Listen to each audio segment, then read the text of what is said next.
네, 두 분과 함께합니다. 이재석 전 KBS 기자 모셨고요. 어서 오세요. 네, 안녕하세요. 노지민 미디어오늘 기자 모셨습니다. 어서 오세요. 안녕하세요. 한 주 잘 보내셨죠? 네. 네, 그리고 오늘 특별히 두 분이 아니라 한 분을 더 모셨습니다. 송지연 TBS 언론노조 지부장 모셨습니다. 어서 오세요. 네, 반갑습니다. 안녕하세요. 네, 지금 소개해드림과 동시에 오늘 뭘 다루려고 하는구나. 우리 촌철님들이 당연히 아셨을 것 같은데 내일입니다. 내일부터 TBS에 대한 서울시의 지원이 완전히 중단이 되죠? 네, 그렇습니다. TBS가 도대체 어떻게 되는 것이냐. 오늘 좀 이 문제를 좀 그러니까 정리를 했으면 좋겠는데 일단 송지연 지부장께 지금 20억밖에 안 남았다면서요. 회사에 남아있는 돈이. 네, 20억 정도밖에 안 남았습니다. 그럼 앞으로 어떻게 살아요? 지금 상황이 어때요? 지금 상황은 저희가 남은 돈, 이제 출연 기간, 폐지 조례가 실효되면 지원금을 더 이상 받을 수 없습니다. 네. 근데 남은 금액이 20억. 그러면 월 10억씩 인건비로 나가거든요. 그럼 2달을 버틸 수 있는 겁니다. 그래서 그런데 회사는 지금 3개월을 버티겠다고 하고 있어요. 왜냐하면 의회 구성이 상임위 구성이 7월에 바뀝니다. 네, 지금 사실 김영기 서울시 의회 의장이 TBS를 없애겠다는 생각이 굉장히 강하기 때문에 그래도 그때 바뀌고서 뭔가 또 다른 방안이 있을까 해서 8월은 좀 버텨보자. 8월까지 버텨보자. 상임위 이제 구성이 바뀌면 뭔가 좀 새로운 상황이 연출될 수도 있는 거 아니냐. 이걸 기대하는 건가요? 네, 그런 상황을 좀 기대하고 있는데 뭐 가능성이 높다고는 할 수 없지만 그래도 그때까지 이왕 버티는 거 버텨보자라고 하고 있습니다. 이렇게 질문을 드려도 되는지 모르겠는데 월급은 제대로 나옵니까 지금? 지금까지는 월급은 나왔는데요. 아마 이제 6월 달부터는 제대로 나오지 않을 것 같아요. 그러니까 지금 이제 2달 살 그 돈밖에 없는데 3달 버텨야 된다면 월급 깎겠다는 얘기 아닙니까? 그 얘기는? 그렇죠. 그러니까 단축 근무를 하던가 무급 휴직에 들어가던가 아니면 뭐 임금 삭감에 들어가던가. 그러면 프로그램 제작은 뭐 지금 외부 출연자나 이런 거 거의 없고 그냥 그 자체 인력 가지고 그냥 그렇습니다. 그렇게 운영하고 있는 거고. 네, 지금 1년 넘게 그렇게 운영을 하고 있습니다. 예. 혹시 노지민 기자, 송지연 지부장이 차마 이야기 못하는 혹시 추가로 전해주실 내용이 있을까요? 지금 우선은 3달을 버텨서 서울시의회가 무언가를 한다고 하더라도 그 다음이 문제인 거잖아요. 무언가를 하려고 하면은 최소한 6개월에서 2년 정도는 있어야 된다고 하더라고요.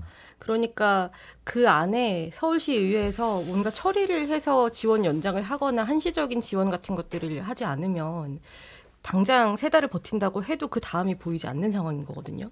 굉장히 지금 심각한 상황입니다. 뭐 하나하나 좀 짚어봐야 되는데 일단 우리 이재석 기자는 좀 어떤 신경으로 지켜보고 계시는지. 근데 저는 뭐 그 팩트를 일단 쭉 듣고 이제 말미에 좀 총평성으로 말을 얹을까 이렇게 생각을 했었는데 그래도 앵커께서 질문을 하셨으니까 저는 오늘 이 TBS 문제를 다룬다라고 제작진들에게 전달을 받았을 때 어제의 뉴스가 겹쳐서 보이더라고요. 어제 이제 헌재에서 KBS 수신료 그 분리징수가 합헌이다라는 결정을 내렸습니다. 네. 그러니까 지금 박민 사장이 아니라 그 전임 사장, 그러니까 축출된 김의철 전 사장 체제 때 이제 제기했던 헌법 소원이었죠. 그런데 그거를 헌재가 어제 받아들이지 않은 것인데, 그러니까 분리징수해도 된다 이런 얘기죠. 그러니까 두 사안을 이제 겹쳐서 생각하는 이유는 저는 좀 이렇게 현 정부 그리고 오세훈 시장의 서울시 그리고 국민의힘이 다수를 차지하고 있는 이 서울시 의회 이들 주체가 지금 언론을 어떻게 바라보고 있고 어떻게 대응하고 있는가를 좀 전체적으로 조망할 필요가 있다라는 생각을 하게 됐습니다.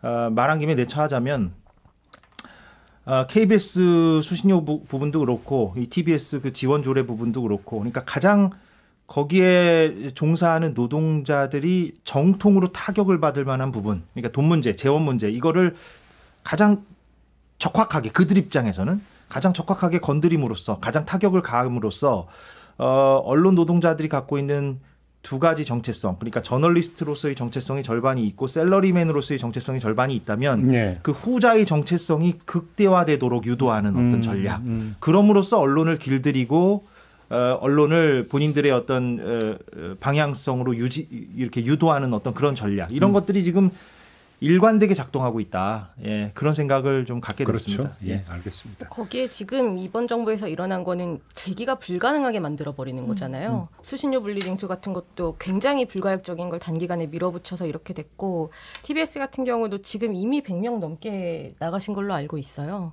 그러니까 이전으로 돌아가기가 어려운 상황까지 만들어 놓고 그 다음에 어떻게 되어도 모른다. 뭐 방송사 같은 것들이 하나 없어져도 뭐 개의치 않는다. 이런 태도들이 굉장히 그 언론 자유라는 그 기본적인 것에 대해서 아 이걸 존중을 하지 않고 있구나라는 걸 노골적으로 보여주고 있는 거죠. 알겠습니다. 이제 그 좀 아까 얘기로 좀 돌아가서 이제 상임위가 재구성된 이제 국회도 보통 이제 전반기 이제 그 후반기로 나눠가지고 상임위가 이제 조정이 되는 것처럼 7월이 되면 이제 지방선거가 있은 지 이제 2년이 되니까 이제 상임위 조정이 있게 된다. 아마 요 얘기를 하는 것 같은데 그러면 상임위가 조정이 됐으면 여지를 보자라는 것은 그럼 혹시 좀 다른 조례가 나올 수도 있지 않을까? 혹시 그 여지가 생기는 거 아닐까? 혹시 이걸 기대하는 겁니까?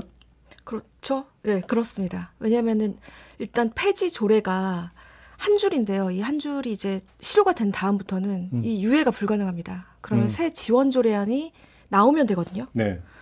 그러면 일단 출자 출연 해제 신청 전에 해제가 되기 전에 새 조례안이 나오면 해결이 됩니다. 근데 상임위 구성이 바뀐다 하더라도 지금 압도적으로 국민의힘 소속 의원들이 다수를 차지하고 있는 이 그 전체 의석 분포는 안 바뀌는 거잖아요, 서울시. 그렇죠. 7대3 구조고 국민의힘이 7인데요.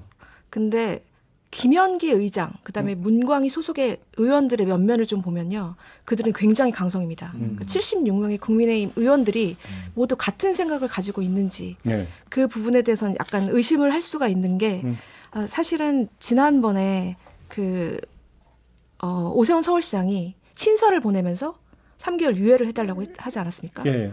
네, 그때 친서를 보냈을 때 사실 많은 의원들이 조금 마음에 동요가 있었다고 해요. 아, 그래요? 폐후까지는 가야 되나. 근데 이걸 상임위에 상정을 안 했어요. 예, 그랬죠. 예. 그때 의장이 만약에 상정을 해서 투표에 붙이게 됐을 때 다른 결론이 나올 수도 있지 않았 그런 걸 염려했다. 그런 얘기도 있었거든요. 네, 지금 어떻게 보면은 몇몇 강성 의원들이 이 사안을 좀 이끌고 있다.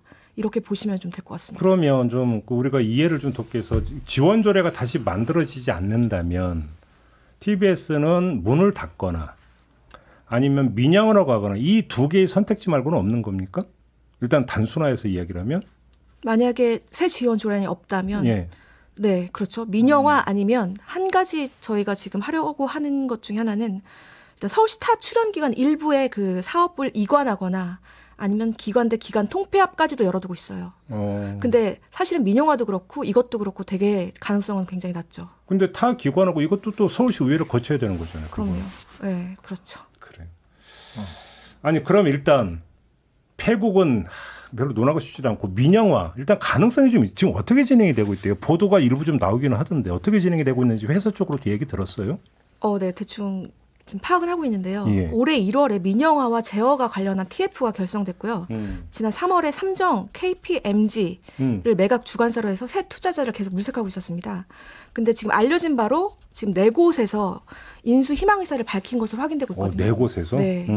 그 3곳이 한겨레, 국민일보, MBN인데 이게 언론사고 또 한 곳은 제가 이름은 좀 밝힐 수가 없고 저도 모르고 미디어 제작사 중 한 곳이 또 인수희망을 밝힌 것으로 증권사 알고 유튜브 있습니다. 채널과 관련된 곳이다라는 정도로 알려져 있습니다. 그래요? 네.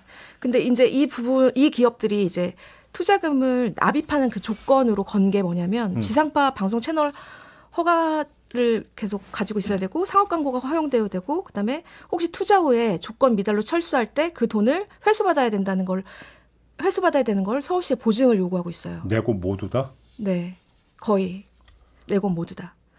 근데 근데 상업 광고 허용해 줄 거면 방통위 소관이죠. 진즉에 허용해 주지 않았겠어요? 그러니까요. 예. 그래서 이게 제어가와 상업 광고 허용 문제는 솔직히 방통위 소관이지 않습니까? 그렇죠, 그렇죠. 그러니까 이 문제가 되게 다 불확실한 거예요. 네. 전제 조건을 그렇게 걸어버렸다. 그러면 예를 들어서 의향이 있다고 해서 이게 뭔가 좀 그 탄력을 받아서 그 매각 자체가 진행될 가능성은 별로 없겠네요. 일단 방통위 저거부터 확인이 돼야 되는 거네요. 그러면. 그러니까 12월 달에까지 기다려야지 모든 게 확실해지는 거고요. 또 하나는 만약에 이게 그 민영화를 한다고 하더라도 소요된 시간이 1년 6개월에서 지금 한 2년 정도로 추산되고 있어요. 뭐 이렇게 오래 걸려요? 굉장히 오래 걸린다고 하더라고요. 예, 그래서 TF팀에서 추산한 그 기간이 그 정도인데요. 네. 사실 이게 말이 좀 되게 쉽지 실제로 진행되는 과정에서 반드시 전제 조건이 있는데요. 서울시가 어떻게든 연결되어 있어야지 저희가 안전하게 민영화를 할 수 있는 거거든요. 그러니까 이 민영화도 사실은 되게 어려운 많은 난관이 있습니다.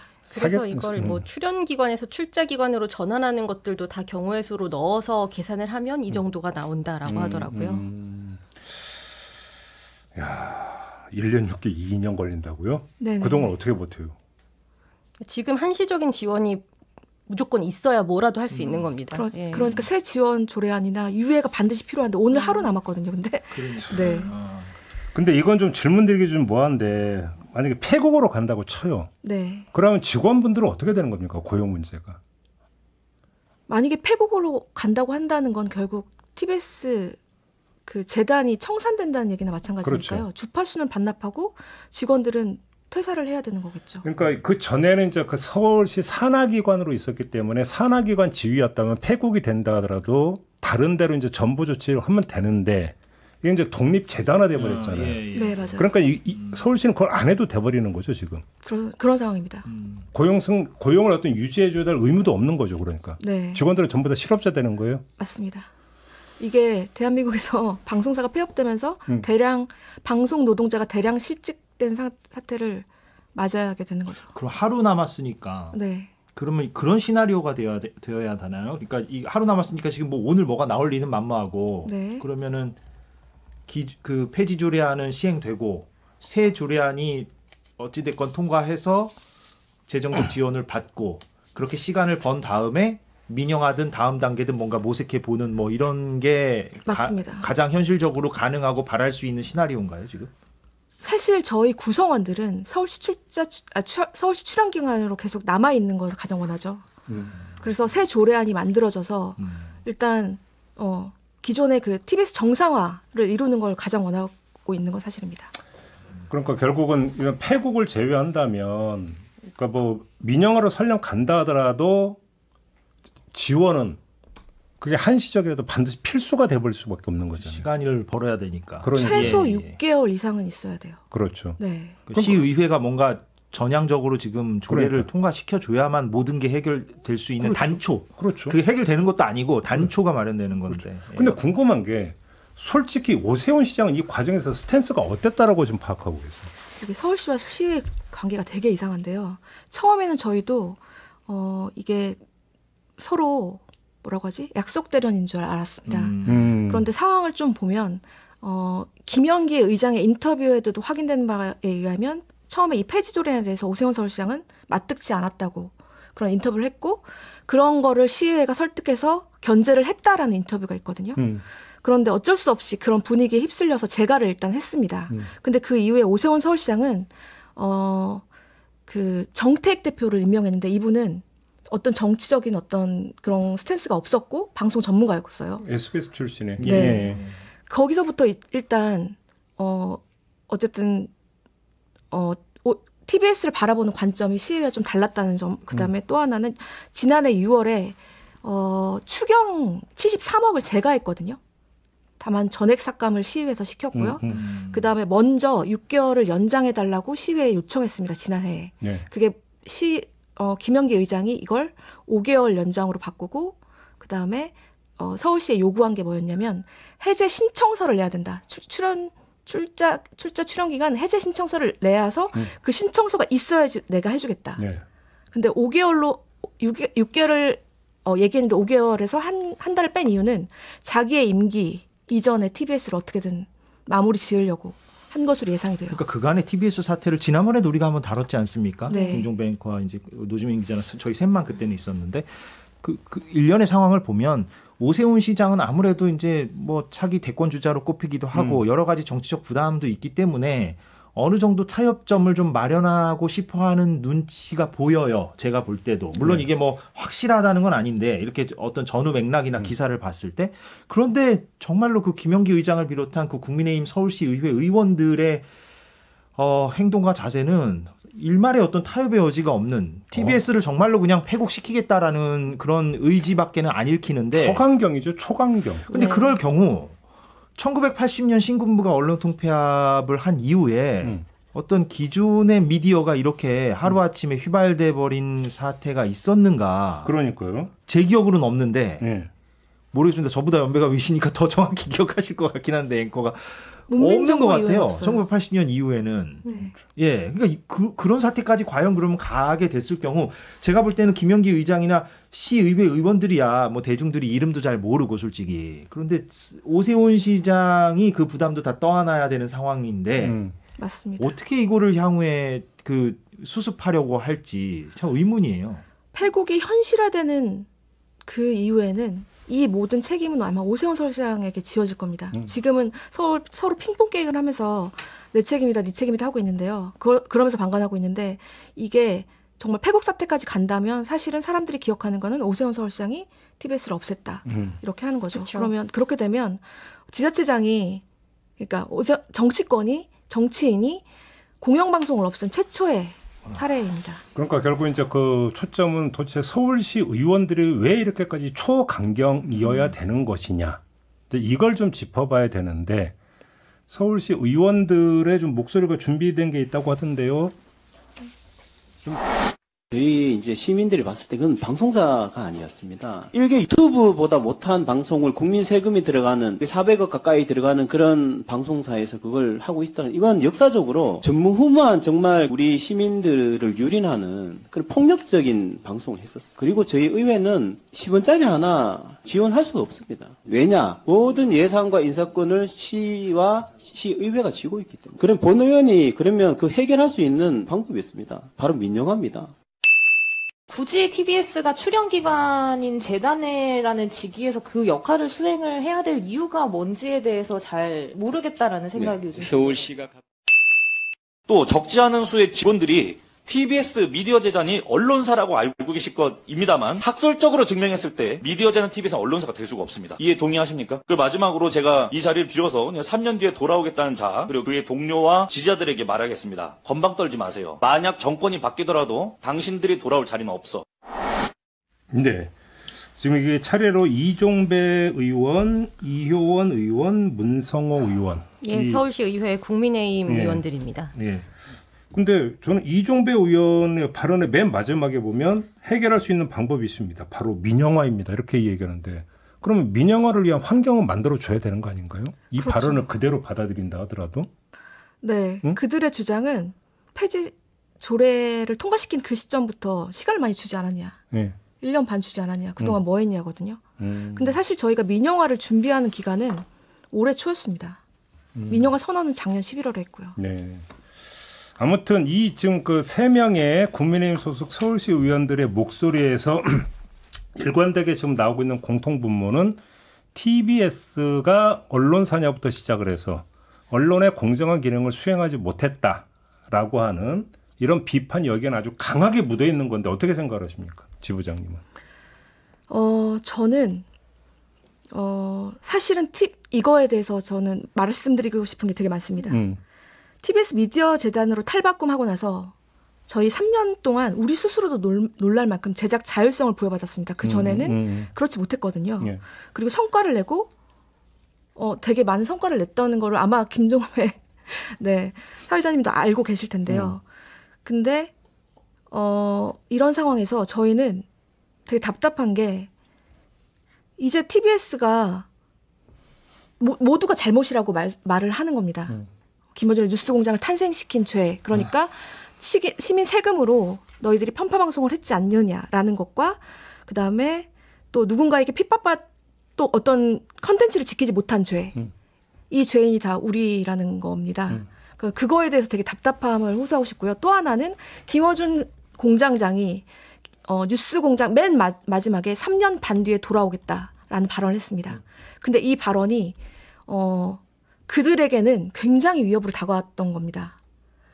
그러다 보니 모든 시정질에서 어떻게 하면 김어준을 돌아오지 않게 할 거냐라는 질문을 빠짐없이 했습니다. 그래서 저는 되게 이상한 게 정치인이 한 진행자가 방송 복귀를 이렇게까지 무서워하는 게 참 웃기다.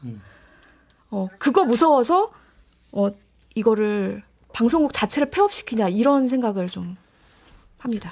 죄송합니다. 이제 잠깐 한마디만 좀 덧붙이자면 어떤 방송사의 특정 프로그램에 대해서 서로 다른 의견을 가질 수 있고 비판적인 견해를 표출할 수 있다라고 저는 생각합니다. 네. 특히 TBS의 경우에는 서울 시민들의 세금이 이제 들어가는 곳이니까 거기에 대해서 시의회가 어떤 민주적 통제라는 이름 하에 뭔가 좀 개입을 하고 싶어하는 그런 심정도 이해됩니다. 그러면 그것을 어떤 시의회의 통제나 개입을 좀 촘촘하게, 그러니까 좀 여러 가지 합의가 있어야 되겠죠. 가장 이상적으로는 학계나 우리 TBS 종사자들이나 경영진들이나 시의회가 다 같이 모여서 이렇게 중지를 모으는 것이 가장 이상적일 텐데, 아무튼 그렇게 시의회가 어느 정도 통제하고 개입할 수 있는 수단이나 장치를 마련해 나가는 거는 있을 수 있다고 봅니다. 예, 시민들의 세금이 들어가니까. 그런데 이거는 거의 그냥 고사 작전이잖아요. 말 그대로. 그냥 죽인다는 건데, 폐국을 시킨다는 건데, 이런 극단적인 방식이 과연 맞느냐. 진짜 이해가 안 갑니다. 예. 그리고 어렵게 생각할 게 없는 게 세계 언론사를 보거나 한국 언론사를 보거나 특정 보도를 문제 삼거나 특정한 성향을 문제 삼아서 언론사를 폐간하거나 이런 걸 전부 다 언론의 탄압으로 기록을 하고 있어요. 네. 역사서는. 뭐 더 얘기할 게 뭐가 있습니까? 그렇게 보면 되는 거 아니겠습니까? 그리고 지금 여기 있는 발언들, 조금 전에 이 서울시의회 국민의힘 의원들 발언들을 보면서 TBS에 있는 방송들을 다 봤을까라는 의문도 좀 듭니다. 지금 굉장히 다양한 방송들이 있고 이 시민의 방송이라는 역할을 수행하고 있는 프로그램들도 많은데 그런 것들을 보고 저렇게 이야기를 하는 것인가. 그리고 방송에 대한 문제가 있으면 그에 대한 제도로 평가를 하고 개선 방안을 만들면 되는 거지. 그게 민영화나 폐국으로 이어진다는 거는 결코 논리적인 이야기도 안 되는 거죠. 아니, 그러니까 예를 들어서 이제 그 방송의 공정성이 문제가 있었다라고 한다면 그건 공론의 장에서 예. 보도 비평이나 방송 비평이라든지 내지 어떤 방송 심의라든지 이런 것들을 통해서 규율할 성질의 문제지 그것이 그러니까 문을 닫네 맞네라고 이런 문제로 연결될 성질의 문제는 아니라는 거죠. 그것이. 그런 식으로 따지면 언론사가 갖고 있는 숙명은 오보를 껴안고 산다라는 겁니다. 오보 하나는 언론사 어디에도 없어요. 그렇지 않습니까? 그럼 그때마다 그럼 언론사에게 그러면 그 징벌을 때릴 겁니까? 그럼 뭐 나만 하는 언론사가 뭐가 있는데요? 하나라도 있겠습니까? 이 부분에 대해서. 네, 알겠고요. 그나저나 혹시 뭐 그러면 또 추가 퇴직 이런 게 있을 수도 있는 겁니까? 직원들 사이에서? 지금 솔직히 구조조정의 의미가 없을 만큼 TBS는 지금 문을 닫는 상황에서 구조조정이 과연 필요할까라는 생각이 있는데 하나의 그 또 하나의 변수가 하나 있는데요. 뭐냐면 지금 상황에서 지금 새 직무대행이 5월 초에 왔습니다. 사장 직무대행? 네. 예. 그러니까 정택 대표 뒤 직무대행이 왔는데 직무대행은 또 생존 방안의 변화를 추구하려고 하고 있어요.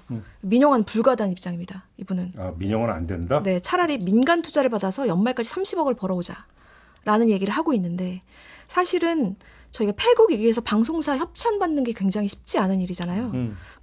그래서 지금 대표가 여러 기업들과 MOU 체결에 열을 올리고 있고 5건 정도 MOU를 체결했습니다. 그러면서 이제 근데 이게 사업 체결로 실제로 이루어질지는 좀 미지수인데 지금 저희는 한 목소리로 움직여도 되게 모자랄 판에 지금 사측도 방향성을 좀 제대로 잡고 있지 못해서 여러 가지로 난관입니다. 알겠습니다. 참 뭐라고 표현을 못하겠네요. 아무튼 잘 버티시라 이런 말씀드리기도 그렇고 뭐라고 정리를 해야 됩니까? 그러니까 40여 년 만에 정말로 언론사가 날아가 버리는 허공으로 날아가 버리는 광경을 우리가 목도할 수도 있을 것 같습니다. 제가 딱 한마디만 들어도 될까요? TBS 사태를 제가 서사적인 관점에서 보면은 정권에 의해서 핍박받은 한 진행자가 결국 재기에 성공하고 또 그를 핍박하거나 방관한 자들은 결국 모든 것을 잃게 되는 이야기로 보면 제가 TBS 밖에 있다면 이 서사에 되게 환호할 것입니다. 근데 저를 포함해서 저희 TBS 구성원들은 이 서사의 죄인들입니다. 그래서 이 어떤 변명도 할 수 없다는 게 가장 괴롭고 그리고 우리가 누군가에게 분노를 해야 된다면 이 모든 사태를 불러온 가장 큰 거악이 아닐까 생각하고요. 그 분노의 대상에 정확하게 관역을 맞추는 게 저는 얼마나 어려운 일인지 새삼 깨닫고 있습니다. 알겠습니다. 그럼에도 불구하고 힘내시라는 뻔한 얘기밖에는 못하겠네요. 네, 힘내겠습니다. 알겠습니다. 일단 TBS 문제는 이렇게 좀 마무리하고요. 송지연 지부장관은 여기서 인사 나눠야 될 것 같습니다. 말씀 잘 들었고요. 고맙습니다. 네. 고맙습니다. 네.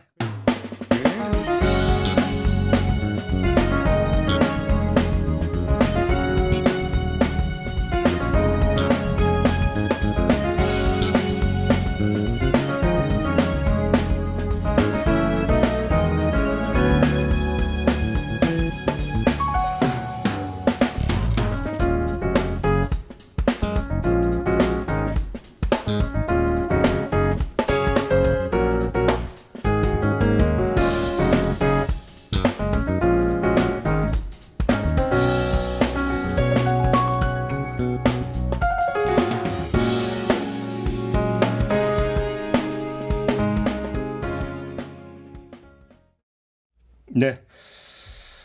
시간이 많이 흘렀는데요. 그래도 그러니까 짧고 굵게 이 주제주 좀 짚고 넘어가야 될 것 같아서 시간을 냈는데요. 윤석열 대통령과 출입기자단 간의 김치찌개 만찬이 있었습니다. 참 그 뒤에 여러 가지 이야기가 나오고 있는데 일단 이재석 기자의 좀 총평을 듣고 싶습니다. 어떤 신경으로 지켜보셨습니까? 글쎄요, 뭐 이게 이제 지난주 금요일이었던 것 같은데, 네. 그 나눠서 봐야 될 것 같습니다. 그러니까 대통령실의 이번 만찬 기획을 어떻게 봐야 되느냐, 그리고 대통령실을 출입하는 기자들의 당일의 그 모습은 어떻게 봐야 되느냐, 그리고 그것을 보도한 언론 보도는 어떻게 봐야 되느냐, 이렇게 나눠서 설명해야 되는데 말이 너무 길어지니까 1번 첫 번째 것만 얘기하자면, 저는 이번 상황을 보면서 대통령실의 그 정무적 센스, 정무적 감각이 역시나 비판받을 소지가 너무나 많다는 생각을 했어요. 왜요? 모든 걸 다 그냥 거세하고 얘기하자면, 왜냐하면 지난 일주일 동안 이 사안이 많이 다뤄졌기 때문에 언론에서 모든 걸 다 그냥 거세하고 얘기하면 비공개 행사라도 했었어야죠. 예, 이거를 공개했을 때 아무런 실익이 없다라는 것은 정무적으로 캐치했었어야 합니다. 예, 근데 이거는 공개 행사로 했단 말이죠. 지금 총선이 엊그저께 끝났고 대통령 지지율이 이토록 낮고 그리고 대통령이 그 불통의 이미지가 여전히 지금 불식되지 않고 있는 상황에서 이거를 공개 행사로 했을 때 시민들이 과연 그 대통령실 출입기자와 대통령을 어떻게 평가할 것이냐, 이건 명약관화라고 저는 생각합니다. 그런데 이거를 공개 행사로 했다는 그 정무적 센스의 어떤 결여, 예, 저는 그게 가장 문제였다고 생각합니다. 아, 그래요? 근데 그렇게 그 말씀하시니까 총선 뒤에 예를 들어서 뭐 시장 차에서 멍게 보면서 소주 한 잔을 언급한 적도 있고, 청계천 걸으면서 시민들하고 막 한 적도 있고, 그러면서 뭔가 시민들의 삶의 곁으로 다가가려고 하는 모습, 그것이 소통의 일환이다. 혹시 이런 걸 그러니까 연출하려고 했던 거 아닐까요? 그리고 기자들과도 이제 그런 어떤 컨셉으로 접근했던 거 아닐까요? 그런 컨셉으로 접근을 했겠죠. 네. 그런데 이제 문제는 기자와 대통령의 관계에 대한 그동안에 얼마나 많은 비판적 문제의식들이 있었습니까? 그리고 총선 뒤에 했다는 그 기자회견조차도 네. 사실상 알맹이가 빠졌다. 핵심적인 질문들이 빠졌다라는 비판이 쏟아졌는데 네. 그런데 기자들과의 행사를 또 공개 행사로 했고, 그 공개 행사에는 역시나 이번에도 알맹이가 전혀 없었고, 대통령의 소탈한 면모 부각 뭐 이런 거. 그렇죠. 지금 대통령실에서 계속 보여주는 대통령의 이미지가 정말 권위적이지 않은 것처럼 보이는 그런 행동들을 보여주는 거잖아요. 그러니까 말 그대로 소탈한 면모. 문제는 지금 이 자리 자체가 윤 대통령 언행 불일치를 그대로 보여준 자리가 돼버린 거거든요. 왜요? 그러니까 여기서 대통령이 한 메시지를 보면은 조언과 비판 많이 듣고 국정 운영에 나가도록 하겠다. 또 이제 언론 배척하거나 불편해한 적이 없다. 이런 얘기를 했단 말이에요.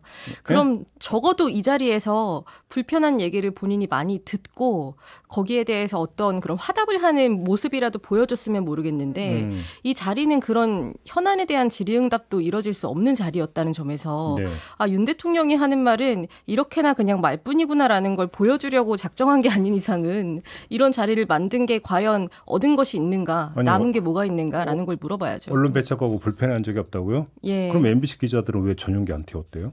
그러니까 그런 질문들을 할 수 없는 자리였다는 게 문제인 거죠, 핵심적으로. 저는 대통령이나 대통령실에 대해서 오늘 그 김치찌개 만찬을 둘러싸고 우리가 논평하는 거는 사실은 뭐 일주일 동안 많이 쏟아졌기 때문에 저는 오히려 오늘 우리가 그 대통령실 출입 기자들의 당일의 모습에 대해서 좀 그래요. 예, 어떻게 생각들을 하시는지 전 개인적으로도 궁금해요. 김종배 앵커나 노지민 기자가 어떻게 보시는지도 궁금하고 저 나름의 생각도 있고 예. 제가 대통령실 출입 기자였다면 어떻게 행동했을까도 한번 상상해 봤을 것 같기도 하고. 어떻게 하셨을 것 같으세요? 저는 최대한 예. 참 이게 모르겠습니다. 최대한 카메라에 안 잡히려고 했을 것 같습니다. 굉장히 지금 비겁한 얘기일 잠깐만. 수도 있는데 그런데 뭔가 전혀 의외의 발언이 나오고. 실제로 그렇습니다. 거기 예. 있는 기자들 중에 밥을 주니까 받으러 가야겠죠. 그런데 이제 얼굴이 크게 나온 거예요. 그거 자체가 굉장히 본인한테 좋지 않은 거라는 걸 다 인지를 하고 있기 때문에 그러니까 눈치가 얼마나 빠른지 사진이 공개되고 나서 곤란해하는 경우들도 있었고요. 그러니까 간단히 얘기하면 지금 그 문제의식이잖아요. 아니 그런 자리가 있으면 기자들이 좀 더 능동적으로 그다음에 적극적으로 대통령한테 설령 대통령실은 그런 생각이 없다 하더라도 좀 꼬치꼬치 캐먹고 장사 쓰니까 이런 모습을 보여줬으니 왜 그런 거 안 보여주는 이 말씀이시잖아요. 그게 가장 이상적인데 네. 거기까진 바라지도 않고 네. 제가 만약에 당일에 거기에 현장에 있었던 기자라고 상상을 해본다면 저는 이렇게 막 이건 특정 기자를 언급할 수는 없고 그러니까 음식을 막 대통령에게 받으러 일부러 막 그 앞에 간다든가 혹은 뭐 같이 사진을 찍는다든가 이런 행동은 가급적 삼갔을 것 같습니다. 왜냐하면 이게 어떻게 대중들에게 비칠지가 좀 뻔하기 때문에. 저는 그 여기서 딱 떠오르는 장면이 하나 있었는데요. 뭐냐면 우리가 이제 그 위축 효과란 말을 많이 쓰잖아요. 저는 그 용산 출입 기자들도 이미 위축 효과의 범위 안에 들어갔다고 보는 게 왜 그런 거 안 했느냐. 도어 스태핑이 진행이 될 때 MBC 기자가 슬리퍼 신고 나와서 아주 질문을 했다고 해서 뭐 예의가 없네 뭐 있냐 난리 났던 거 기억하시죠? 예. 그걸 다 지켜본 그러니까 출입 기자들이 뇌리에 그게 박혀 있는 거 아니겠습니까? 그래서 뭐 용산에서 그런 생각이 했다도 내가 손 들고 대통령님 뭐 먹는 것도 좋지만 이거 한번 좀 대답 좀 해 주십시오 했다가 또 버릇없다고 예의 없다고 찍혀버리면 어떡하나 이런 생각했을 수 있을까요 없을까요? 그런 생각들을 했겠죠. 그러니까요. 질문을 하고 싶어도 내가 여기서 이런 불편한 질문을 던지는 순간 이런 화기애애한 만찬에서 나는 그 순간 눈치 없이 뭔가 왕따 혹은 독특하고 이상한 사람으로 낙인 찍힐 것이다라는 생각들을 아마 했을 거예요. 그건 굉장히, 이해가 됩니다. 심정적으로. 폐쇄적인 그런 그룹처럼 운영이 되고 있는 구조인 거잖아요. 대통령실에 있는 기자단이라는 게. 미디어들은 출입정지 당했죠. 저희는 출입정지 당해서 근데 제가 방금 말씀하신 거에 얼마나 공감을 했느냐면 저기에 갔으면 굉장히 불편했을 거다. 결과적으로 안 가게 된 것이 이제 다행이라고 말할 수는 없지만 굉장히 여러 가지 심경이 들더라고요. 이게 내부에서는 대통령실이 워낙에 이제 언론을 이렇게 열어놓지 않고 뭔가를 할 수 있는 기회를 많이 주지 않으니 소탐대실에서는 안 된다라는 그런 위기의식을 갖고 있는 분위기도 없지 않아 있거든요. 그래서 또 이 자리에서 보면은 저희가 그 기사를 통해서 본 내용이랑 좀 다른 얘기들이 나온 것도 있었어요. 어떤 게 있었어요? 보면은 뭐 예를 들어서 그 자리에 참석한 분들한테 교차 확인을 좀 해서 공통적으로 나온 이야기 몇 개만 대표적으로 말씀드리면 예를 들어 이렇게 김치찌개 약속만큼이나 참모 뒤에 숨지 않고 언론 질문 받겠다는 약속 지켜달라거나 네, 또 이제 언론의 쓴소리가 필요하다 이런 취지의 발언들이 있었고 또 이거는 좀 여러 각도에서 해석을 할 수 있는 농담이기는 한데 그 대통령 국회의원 부인 공통점이 자기들이 뽑고 후회하는 거다 뭐 이런 농담을 하는 것도 있었다고 하고요. 네, 아무튼 그 보도자료 기반으로 작성된 기사들 외에 숨은 이야기들이 더 많이 있었다는 거죠. 그런데 정작 기자들이 그래도 가서 뭐라도 이렇게 뼈 있는 이야기를 하려고 했다라는 것 자체는 보도가 되지 않은 거예요. 그러니까 결론적으로 놓고 보면 이건 이 자리가 전달되고 나서 대통령실과 기자들 모두에게 짜고 치는 것처럼 보이지 않게 하기 위한 하나의 그런 장치처럼 오히려 홍보를 할 수도 있는 건데 이런 걸 오히려 빼버렸다는 거죠. 보도를 할 수 없게끔. 과거에도요. 그 문재인 정부 때도 그랬고 가족들을 그러니까 청와대에 출입하는 기자들의 가족을 초청하는 행사도 있었는데 그런 건 비공개로 했고요. 그리고 뭐 같이 등반하는 경우가 있지 않습니까? 대통령하고 기자들이. 네, 많이 했죠. 예, 많이 했잖아요. 그럴 때 질문 답변이 있었습니다. 그때는. 그래서 스트레이트 기사가 나왔어요. 네. 뭐 남북 관계에 대한 어떤 발언이라든가 이런 것들이 스트레이트 기사로 나왔습니다. 근데 이번에는 그런 스트레이트 기사라고 일컬어질 수 있는 게 아무것도 나오지 않은 공개 행사였고 그럴 바에는 차라리 비공개를 하는 게 정무적으로 센스가 있었을 것이다라는 말씀을 제가 드렸던 거고 저는 이번 기사를 보면서 가장 좀 과장을 보태 얘기하자면 제 폐부를 찔렀던 표현은 그 언론인 연수 부분이었어요. 대통령이 그 발언을 했거든요. 앞으로는 우리 언론인들 해외 연수 많이 보내자. 그래서 지금 뭐 조금밖에 안 보내고 있는데 세 자릿수까지 늘려보자라고 얘기를 했다는 거 아니겠습니까? 언론인들이 해외에 이제 연수 나가서 거기서 이제 공부하고 이제 돌아오는 그 시스템에 대해서 아마 홍보수석실에서 이제 대통령에게 얘기를 했겠죠. 이 부분을 언급하면 언론인들의 호응을 얻을 것이다. 언론인들에게 아주 긍정적인 반응을 이끌어낼 수 있을 것이다라고 아마 조언을 했고 그래서 대통령이 그런 발언을 했을 것 같은데 저는 그 기사를 보면서 너무 좀 글쎄요 모르겠습니다. 이런 식으로 어떤 당근을 생각하는가. 지금 언론관을 볼 수 있는 거잖아요. 그러니까 이렇게 당근을 주면 무언가 언론인들은 좋아하고 환호할 것이다라는 지금 최고 권력의 어떤 생각의 일면 그런 거를 볼 수 있어서 조금 과장을 보태면 좀 치욕스럽다는 생각도 좀 저는 개인적으로 좀 들었고 언론인들이 뭐 거기에 그렇게 뭐 집착하는 사람들만 있는 것도 아니고 참 그 지점이 안타까웠어요 많이. 실제로 그 현장에서 그 얘기를 듣고 그 나온 보도들을 보면 뭐 박수를 쳤다, 환호를 했다 이런 식의 표현이 나온단 말이에요. 근데 이곳 자체가 굉장히 기사를 쓰면서 무슨 생각을 했을까라는 한번 질문을 하게 되더라고요. 그리고 그 전임 대통령 얘기 나오니까 보통 이제 가족 초청 행사 같은 것들은 비공개로 하고 그 문재인 대통령 그 마지막 만찬에 한번 참석을 한 적이 있었는데 그때는 공개 질문과 이제 비공개로 나누는 대화를 분리를 했었거든요. 제가 그때 썼던 기사를 보니 현안 질문 5개 정도밖에 안 받았다 이렇게 지적을 했었더라고요. 그런데 지금은 이제 그 정도조차도 기대하기가 되게 어려워진 현실이. 네. 근데 저는 지연 말단적인 거에 관심이 많은 사람이다 보니까 김치찌개가 소문만큼 맛있었다고 합니까? 맛있었다는 사람도 있는 것 같기는 합니다. 근데 이게 이렇게 레시피를 만들어서 그 대통령실이 홍보용 카드뉴스처럼 만들어서 배포를 했거든요. 근데 저는 저도 이제 그 요리를 곧잘 하는 입장에서 근데 뭐 증명할 방법이 없으니까 제가 자신 있게 얘기해요. 뭐 여러분들이 검증할 방법은 없어요. 그냥 하여간 김치찌개의 맛을 좌우하는 80% 요소는 김치가 맛있으면 김치찌개는 다 맛있어요. 그렇죠. 묵은지 하나만 확실하면 김치찌개는 누가 끓여도 다 맛있어요. 그렇지 않나요? 개인적으로 이렇게 복잡할 필요가 없다. 그러니까 개인적으로 저는 삼겹살 들어간 김치찌개는 좋아하지는 않습니다.